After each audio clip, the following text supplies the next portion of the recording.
किसी ने लिखा है कि ये तस्वीर बहुत कुछ कह रही है। आप स्वामी चिन्मय कृष्णदास जी की आंखों को देखिए। आप इन आंखों में देख नहीं सकते, इस बेबसी को नहीं देख सकते। ये बांग्लादेश के हिंदुओं के लिए अपनी जान दे रहे हैं, ये लड़ रहे हैं, संघर्ष कर रहे हैं, लाठियां खा रहे हैं, जेल जा रहे हैं और पूरी दुनिया खामोश है।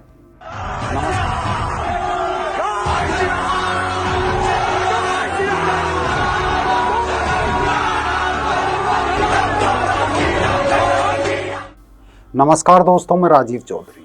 कहते हैं 1971 में बांग्लादेश बनने के समय इस्कॉन ने मेडिसन स्क्वायर पर जॉर्ज हैरिसन और रविशंकर के साथ save Bangladesh live show concert का आयोजन किया था।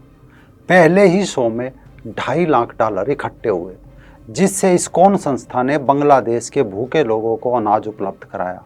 उसके बाद 3 महीने के अंदर इस्कॉन संस्था ने जॉर्ज हैरिसन और पंडित रविशंकर के सहयोग से पूरी दुनिया से $25 लाख बांग्लादेश के भूखे नंगे लोगों के लिए इकट्ठा किए। 1971 में यह रकम बहुत बड़ी रकम होती थी। उसके बाद ढाका के इस्कॉन मंदिर में ही कई महीनों तक 1 लाख से ज़्यादा लोगों को खाना खिलाया गया। इतना ही नहीं, इस्कॉन के लोग गाड़ियों में खाना लाद कर पूरे बांग्लादेश में भूखे लोगों को खाना देते थे।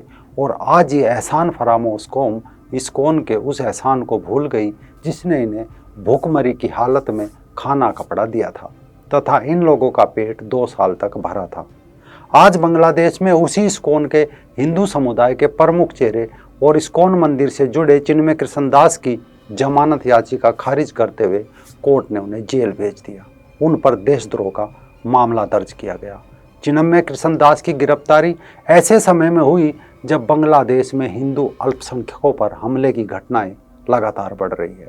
अगस्त में सत्ता परिवर्तन के बाद से हिंदू समुदाय के ऊपर 205 से अधिक हमले दर्ज किए गए।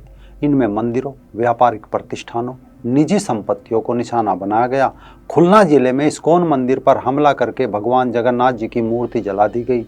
इसके अलावा 52 जिलों में हिंदुओं पर अत्याचार की खबरें आई और नई सरकार बनने के बाद हिंदू समुदाय के 49 शिक्षकों से जबरन इस्तीफा ले लिया गया। खबर है जमात के गुंडे वहाँ इस्लाम का शासन स्थापित करना चाहते हैं, जैसे Syria, Afghanistan, Iraq, Sudan, Lebanon, फिलिस्तीन में कर चुके हैं।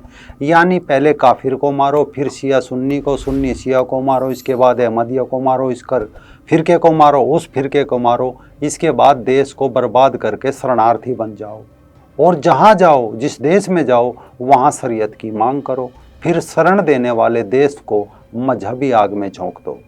चिन्मय कृष्णदास की गिरफ्तारी कोई यकायक की घटना नहीं है, बल्कि एक सोची समझी राजनीति का हिस्सा है।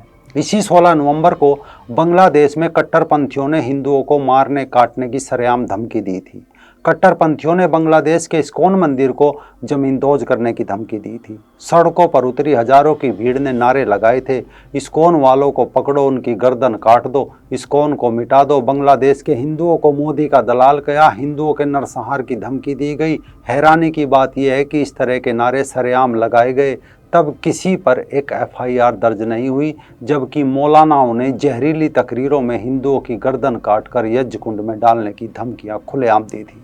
लेकिन बांग्लादेश की सरकार ने कट्टरपंथियों के खिलाफ कोई कार्रवाई नहीं की, उनके खिलाफ एक बयान तक नहीं दिया। इस्कॉन के खिलाफ ये रैली उलेमा एकता परिषद ने आयोजित की थी। इस रैली में ढाका के बड़े बड़े उलेमा शामिल हुए थे। सबसे पहले बांग्लादेश सचिवालय के आसपास इंसानी जंजीर बनाकर इस्कॉन पर पाबंदी लगाने की मांग की गई। इस्कॉन को आतंकवादियों की जमात बताया गया। इस्कॉन मंदिरों को काफिर और दहशतगर्दों का अड्डा बताया गया। इसके बाद मौलानाओं की तकरीरें हुई। मौलानाओं ने कहा, अगर सरकार इस्कॉन पर पाबंदी नहीं लगाती तो बांग्लादेश के मुसलमान खुद इस्कॉन का खात्मा करेंगे, इस्कॉन के लोगों का सर कलम करेंगे। इस्कॉन के खिलाफ इस मुहिम की शुरुआत 2 हफ्ते पहले बांग्लादेश के दूसरे सबसे बड़े शहर चटगांव में शुरू हुई थी। चटगांव में मुस्लिम कट्टरपंथियों ने इस्कॉन पर बैन लगाने की मांग की थी, जिसका इस्कॉन ने विरोध किया। जिसके बाद बांग्लादेश की पुलिस और सेना ने हिंदुओं के मोहल्ले में जमकर तांडव किया। हिंदुओं को घर से घसीट घसीट कर मारा पीटा गया था। ये कोई आज की कहानी नहीं है।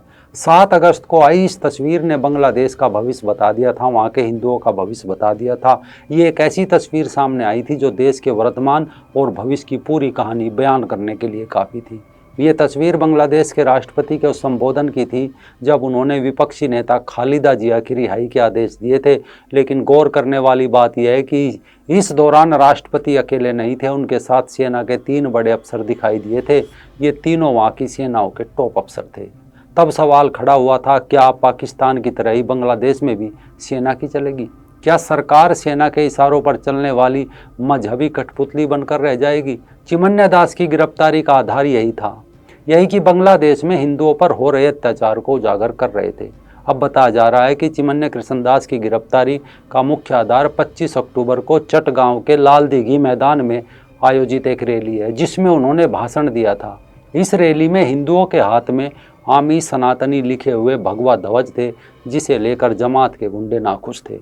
चिमन्या कृष्णदास के बारे में जो जानना चाहते हैं उनके लिए बता दें कि चिमन्या कृष्णदास बांग्लादेश के इस्कॉन मंदिर के प्रमुख है। इस मंदिर को पुंडरीक धाम के नाम से जाना जाता है। चिमन्या कृष्णदास का पूरा नाम चिमन्या कृष्णदास ब्रह्मचारी है। पहले इनका नाम चंदन कुमार धर था। चिमन्या कृष्णदास बांग्लादेश सनातन जागरण मंच के प्रवक्ता भी है। इनकी अगुवाई में ही चट्टोग्राम में रैली आयोजित हुई थी, जिसमें एक मंच की अगुवाई में हिंदुओं की सुरक्षा के लिए आवाज़ उठाई गई थी। तब चिमन्या कृष्णदास की अध्यक्षता वाली रैली में अल्पसंख्यक हिंदुओं की सुरक्षा कानून, अल्पसंख्यक मामलों के मंत्रालय के गठन, मंदिर मठों की संपत्ति की सुरक्षा से संबंधित कानून बनाने समेत 8 मांगे की थी। इसी कारण चिमन्या कृष्णदास वहाँ मजहबी मुल्लाओं की नज़र में कांटा बने हुए थे, क्योंकि बांग्लादेश में शेख हसीना सरकार के सत्ता परिवर्तन के समय से ही वहाँ हिंदुओं समेत अन्य अल्पसंख्यक समुदाय के खिलाफ लगातार हिंसा हो रही है। इन घटनाओं के विरोध और हिंदुओं को एकजुट करने में चिमन्या कृष्णदास ने महत्वपूर्ण भूमिका निभाई। चिमन्या दास की गिरफ्तारी के तुरंत बाद ढाका के शहबाग में विरोध प्रदर्शन भी शुरू हो गया। बड़ी संख्या में हिंदू प्रदर्शनकारियों ने मुख्य सड़कों को जाम कर दिया। हम न्याय के लिए मरेंगे, हम इसके लिए लड़ेंगे जैसे नारे लगाए। इसी दौरान ढाका यूनिवर्सिटी के जगन्नाथ हॉल में प्रदर्शन कर रहे हिंदुओं पर भी कुछ अज्ञात मुल्लाओं ने लाठी डंडों से हमला किया। ये हमला शहबाग पुलिस स्टेशन से 30 मीटर दूरी पर हुआ, लेकिन कोई पुलिस वाला नहीं आया। इस घटना में 20 से अधिक प्रदर्शनकारी घायल हुए। वहीं दिनाजपुर और चटगांव में भी सड़कों पर विरोध प्रदर्शन देखने को मिल रहे हैं। बता दें कि बांग्लादेश में इस्कॉन के 77 से अधिक मंदिर है, जो बांग्लादेश के लगभग हर जिले में स्थित है।